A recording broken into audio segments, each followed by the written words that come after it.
పల్లెటూరి పచ్చదనంలో సూర్యుడు మళ్లీ ఉదయించినట్టు సత్యవతి ఇంట్లో మాత్రం సత్యవతి నియమాలు మళ్లీ మొదలయ్యేవి. సత్యవతి కిచెన్లో వంట చేస్తూ ఇలా అంటది. ఈరోజు దోసకాయ పచ్చడి, పప్పు. మళ్ళీ అదేనా అనుకోవద్దు. ఆరోగ్యం ముఖ్యం. 10 రూపాయల దోసకాయతోనే 4 రోజులు గడిపేయొచ్చు. రామారావు దినపత్రిక చదువుతూ ఉంటాడు. ఒకసారి సత్యవతి వైపు చూసి నిట్టూర్చాడు. అంజలి ఇలా అంటుంది. ఈరోజు కూడా పప్పు పచ్చడేనా అండి? నిన్న కూడా అదే కదా? ఏం చేస్తాం అంజలి, అమ్మకు అలవాటైపోయింది. సత్యవతి వంటగదిలోంచి ఇలా అంటూ వస్తది. ఏంటి గుసగుసలు వినపడుతున్నాయి మాకు? సత్యవతి వడ్డించడానికి వస్తుంది. చూసారా, ఈ ముక్క నిన్నటిది, పడేయడం దండగా అని దీన్ని కూడా కలిపాను. ఆహారాన్ని పారేయకూడదు. అంజలి ముఖం చిన్నబుచ్చుకుంటుంది. అమ్మా, కొంచెం ఎక్కువ వండుకోవచ్చు కదా.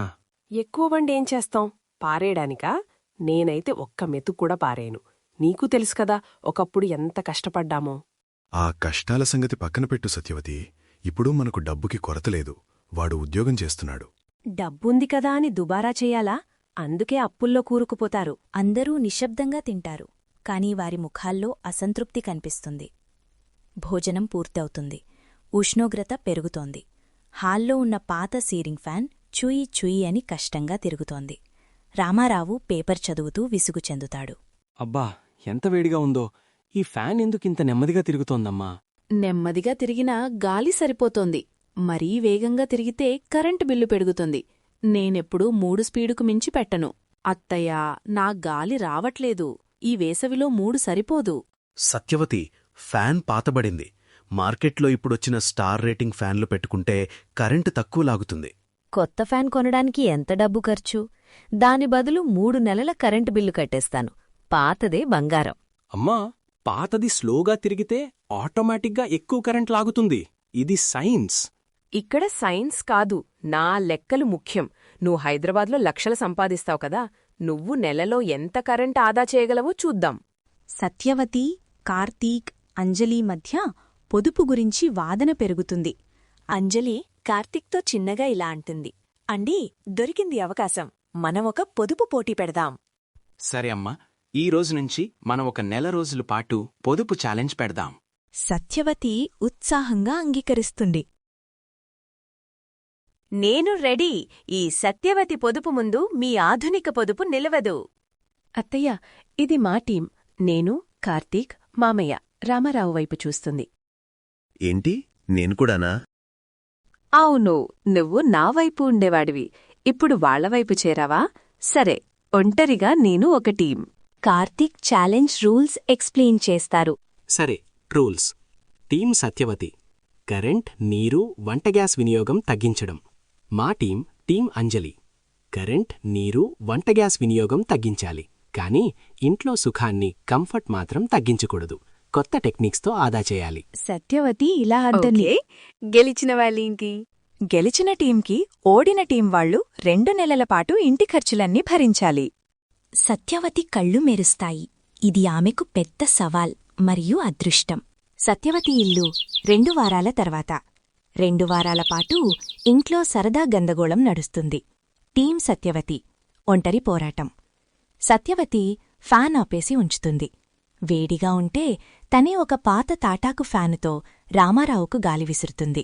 రామారావు చాలా ఇబ్బంది పడతాడు.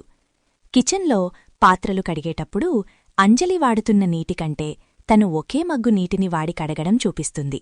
రాత్రి 7 గంటలకే మెయిన్ లైట్ తీసేసి చిన్న 0 వాట్ బల్బు పెడుతుంది. కార్తీక్ ల్యాప్టాప్లో పనిచేయడానికి కష్టపడతాడు. టీం అంజలి, టెక్నాలజీతో కూడిన పొదుపు. కార్తీక్ ఆన్లైన్లో తక్కువ ధరకు ఒక స్మార్ట్ ప్లగ్ కొంటాడు. టీవీ, కంప్యూటర్ పూర్తిగా ఆఫ్ కాకపోయినా పవర్ లాగేస్తుంది కదా అని అవసరం లేనప్పుడు స్మార్ట్ ప్లగ్తో పూర్తిగా పవర్ కట్ చేస్తారు. అంజలి చిన్న చిన్న పాత పాత్రలు మార్చి ప్రెషర్ కుక్కర్లను వాడుతుంది. వంట గ్యాస్ ఆదా అవుతుంది. రామారావు కరెంట్ పోతే అంధకారంలో ఉండకూడదని ఇంటికి చిన్న సోలార్ లైట్ కొని తెస్తాడు. సత్యవతి కోపం నటిస్తుంది. ఒకరోజు సాయంత్రం సత్యవతి వాళ్ల ఇంటివైపు పక్కింటి ఆవిడ వస్తుంది. ఏంటమ్మా సత్యవతి, మీ ఇంటికి వచ్చినప్పటినుంచి నాకు చీకట్లో ఉన్నట్టు అనిపిస్తోంది.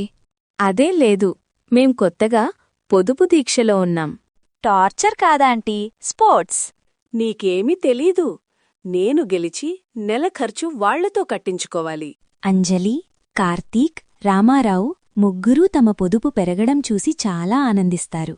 సత్యవతి తన పద్ధతులు పాతబడినట్లు టెక్నాలజీతో సుఖాన్ని ఆపకుండా కూడా ఆదా చెయ్యవచ్చని తెలుసుకుంటుంది. ఒక నెల గడిచిపోతుంది.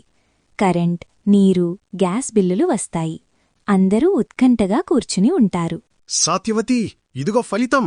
2 నెలల బిల్లులు పోల్చి చూస్తారందరూ. రామారావు రిజల్ట్ చెప్తాడు. సత్యవతి టీం 150 మా టీం పొదుపు 850 రూపాయలు. సత్యవతి షాక్ అవుతుంది. మిగిలిన ముగ్గురు నవ్వుతారు. ఏంటి, నేను నిత్యం కష్టపడి ఆదా చేసింది 150 రూపాయల?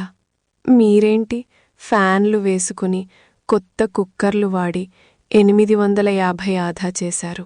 అమ్మా, నీ పొదుపు అనేది వస్తువులను వాడుకోకపోవడం. మా పొదుపు అనేది తక్కువ వనరులు వాడటం. సరే, ఓడిపోయాను. మీరు నాకు గుణపాఠం నేర్పారు. పొదుపుతో పాటు ఆరోగ్యం, ఆనందం కూడా ముఖ్యమని తెలిసింది. వారం సత్యవతి తన డబ్బుల కట్ట తీసి అందులోనుంచి ఒక కొత్త ఫ్యాన్ కొనుగోలు చేయడానికి డబ్బు ఇస్తుంది. సరే, ఆ పాత ఫ్యాన్ తీసేయండి. మమ్మల్ని పస్తులుంచకుండా పొదుపు చేయడం మీ తెలివితేటలు. ఇకపై మీరు ఈ పొదుపు ఫార్ములాను నాకు నేర్పాలి. నీ జీవితంలో నువ్వు వదులుకున్న డబ్బు కంటే వాళ్లనుంచి నేర్చుకున్న ఈ టెక్నాలజీనే గొప్ప పొదుపు. అందరూ నవ్వుతారు. సత్యవతి, కార్తీక్, అంజలిని దగ్గరికి తీసుకుంటుంది. సత్యవతి ఇంట్లో కొత్త, మెరుగైన ఫ్యాన్ వేగంగా తిరుగుతున్న దృశ్యం. హాలులో అంతా హాయిగా కూర్చుని ఉంటారు. అంజలి నవ్వుతూ సత్యవతికి స్మార్ట్ ప్లగ్ ఎలా పనిచేస్తుందో చూపిస్తుంది. పొదుపు అనేది వదిలేయడం కాడు, అది సరిగ్గా నిర్వహించడం. అత్తయ్యకి పాత లెక్కలు తెలుసు, మాకు కొత్త లెక్కలు తెలుసు. ఆ రెండూ కలిస్తేనే ఇంట్లో సంతోషం, సుఖం రెండూ సమంగా ఉంటాయి. ఈ కథ మీకు నచ్చితే ఇప్పుడే కింద ఉన్న లైక్ బటన్ నొక్కి మీ స్నేహితులకు షేర్ చేసి మరిన్ని అద్భుతమైన కథల కోసం వెంటనే సబ్స్క్రైబ్ చేసుకోండి. మీ అభిప్రాయాన్ని కమెంట్ల రూపంలో మాకు తెలియజేయడం మర్చిపోవద్దు. మేము మీకోసం ఎలాంటి కథలు తీసుకురావాలో మాకు కమెంట్స్లో తెలియజేయండి.